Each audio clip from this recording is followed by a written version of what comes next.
Article 370 దీన్ని రద్దు చేసిన తర్వాతే కాశ్మీర్ అభివృద్ధి పథంలో నడుస్తుంది. వేల కోట్ల రూపాయల విలువైన పెట్టుబడులు వస్తున్నాయి. యువకులకు ఉపాధి లభిస్తుంది. లాల్ చౌక్ లో భారత్ జెండా ఎగిరింది. ఇంకా చెప్పుకుంటూ పోతే ఎన్నో అద్భుతాలు 370 రద్దు వల్ల జరిగాయని కేంద్రం చెబుతుంది. ఇంతకీ ఈ ఆర్టికల్ ను ఎందుకు ఎత్తివేసింది? గతంలో పనిచేసిన అత్యంత శక్తివంతమైన ప్రధానులు దీన్ని ఎందుకు రద్దు చేయలేకపోయారు? నరేంద్ర మోడీ మాత్రమే ఈ నిర్ణయం ఎందుకు తీసుకున్నారు? ఇలా అనేక విషయాల సమాహారంగా ఈ చిత్రం రూపొందింది. ఆదిత్య సుహాస్ జంబాలే ఈ చిత్రానికి దర్శకత్వం వహించారు. Fair and lovely ad model గా ప్రసిద్ధి పొందిన యామి గౌతమ్, టాలీవుడ్ నటి ప్రియమణి ఈ చిత్రంలో కీలక పాత్రలు పోషించారు. యామి గౌతమ్ ను బాలీవుడ్ ఇన్ని రోజులు సరిగ్గా వాడుకోలేకపోయింది. ఆదిత్య సుహాస్ జంబాలే మాత్రం ఆమెలో ఉన్న మెరిట్ ని గుర్తించి సరిగ్గా వాడుకున్నారు. ఒక రకంగా చెప్పాలంటే ఆర్టికల్ 370 సినిమాలో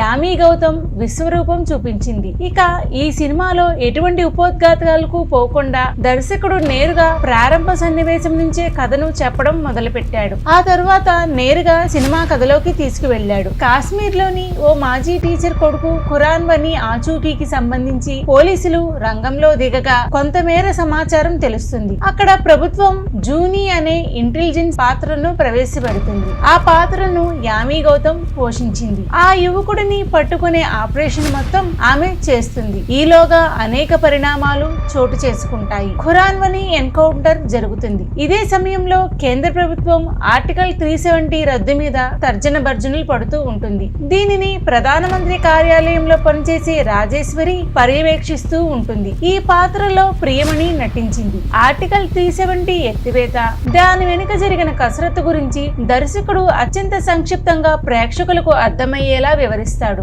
వాస్తవానికి ఈ ఆర్టికల్ 370 రద్దు వల్ల దేశంలో అల్లకల్లోలం జరుగుతుందని ప్రతిపక్షాలు హెచ్చరించాయి. దారుణాలు జరుగుతాయని ఓ వర్గం మీడియాలో గగ్గోలు పెట్టింది. కానీ ఇదంతా కాకుండా మోడీ ప్రభుత్వం ఆర్టికల్ 370 రద్దు చేసి సింపుల్ గా రాష్ట్రపతి పాలన ప్రవేశపెట్టేసింది. రాష్ట్రాన్ని విభజించింది. సినిమా మొత్తం బాగున్నప్పటికీ నరేంద్ర మోడీ, అమిత్ షా పాత్రలను ఇంకా బలంగా చూపించి ఉంటే సినిమా మరింత రక్తి కట్టేది. ఆర్టికల్ 370 రద్దుకు అడ్డుపడిన పాత్రలను సెటైరికల్ గా చూపించడం సరిగ్గా లేదు. ఇప్పటికీ మన దర్శకులు జాతీయ జెండాలు ఊపడం, వందే మాతరం గేయాలను ఆలపించడాన్ని దేశభక్తిగా చూపిస్తూ ఉంటారు. కానీ రా ఏజెంట్లు, ఇంటెలిజెన్స్ డిపార్ట్మెంట్ లో పనిచేసే వ్యక్తులు అణువు దేశభక్తి కలిగి ఉంటారు. అత్యంత నిశ్శబ్దంగా వారు పనిచేసుకుంటూ వెళ్తారు. వారికి లక్ష్యాన్ని ఛేదించడం మాత్రమే తెలుసు. అలాంటి పాత్రల్ని సినిమాలో అత్యంత నాటకీయంగా యాడ్ చేస్తే చాలు, ప్రేక్షకులు కనెక్ట్ అవుతారు. తుపాకీ సినిమాలో విజయ్ పాత్రను మురుగదాస్ ఇలాగే కదా యాడ్ చేసింది. ఇక ఆర్టికల్ 370 లో బ్యాక్గ్రౌండ్ స్కోర్ బాగుంది. సినిమాటోగ్రఫీ నెక్స్ట్ లెవెల్ లో ఉంది. కొన్ని డ్రోన్ షాట్లు హాలీవుడ్ సినిమాలను గుర్తు చేసుకొచ్చాయి. వని అంత్యక్రియల సమయంలో తీసిన సన్నివేశాలు ప్రేక్షకులను కనెక్ట్ చేస్తాయి. మొత్తానికి ఈ సినిమా ఒక వర్గాన్ని మినహా మిగతా ప్రేక్షకులందరికీ నచ్చుతుంది. ఈ సినిమాను జ్యోతి దేశ్ పాండే, ఆదిత్య ధార్, లోకేష్ ధార్ నిర్మించారు. శాశ్వత్ సచ్చేవ్ సంగీతాన్ని సమకూర్చారు. చూశారుగా,